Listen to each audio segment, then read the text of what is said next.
Hi guys, and welcome back to a new video of Gagliardi Photography Tips and Tricks. Today we are going to talk about Photoshop, and we are going to replace the sky for a picture with a great skyline but a very washed out sky. So first let's have a look at the pictures. This is the first picture. It is a picture of Hong Kong skyline from Victoria Peak, but even if the skyline is very beautiful, the sky is dull. And this is the sky we're going to replace. This is a picture of a sky that I took just in front of my home. So let's mix the pictures.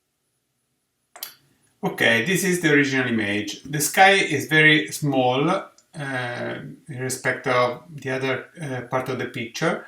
So the first thing we have to do is to enlarge the sky. So let's go to this menu, Image, Canvas Size. What we are going to do is to increase the height of the image of the canvas.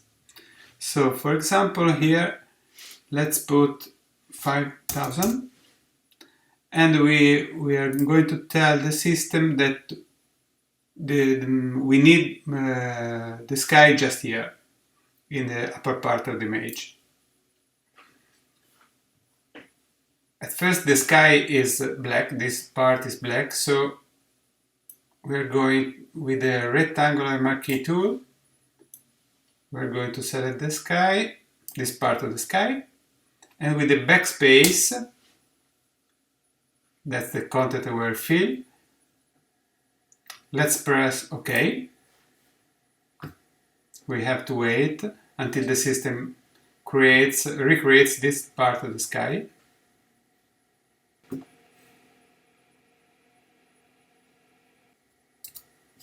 Now we deselect the sky with the Command D on the Mac and Ctrl D on the PC. The next step is to select the sky. Usually we have many selection tools, like the Quick Selection tool, but it's not very precise. Or we can use other tools, like the Magic Wand tool. And with the Add to Selection here,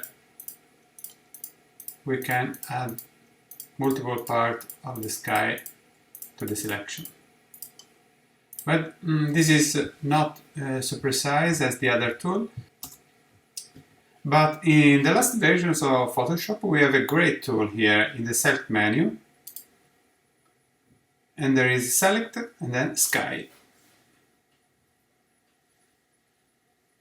This is almost perfect. Usually what I do after making a rough selection is to first enlarge the selection and then further the selection. We are going to select, modify, expand. Usually I expand by 1 pixel.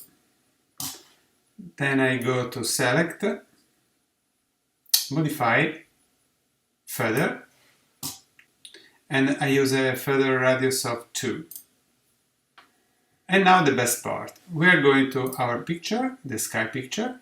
We select all the picture with the Command A or Ctrl A on the PC, and then with the Command C, Ctrl C on the PC, we do a copy of all this picture. Then we come back to our Hong Kong skyline. And what we do now is to go to Edit, Paste Special, and Paste Into. And as you can see, the old sky has been replaced by the new one. Of course, we are not ready yet. We have to feather this part of the image. So first we have to select the layer mask here. Then we select the gradient tool. We have to pay attention to these settings. We have to have the black on the foreground and the white in the background. Then we have to select here the type of gradient. So we go here, and we see that the perfect match for this kind of trick is the gradient foreground to transparent. So we press OK. And now we begin to draw a line here from the bottom to the top here, then another one, another one, another one, another one, and so on. We have to pay attention to the opacity, so let's have opacity about 30-40%. And we continue to do that until we are satisfied with the new sky. Let's have a look at the whole picture with the sky very flat, and now the new sky, much better. Well, that's all for today, and please subscribe to my channel and click that like button. Bye bye, see you next time.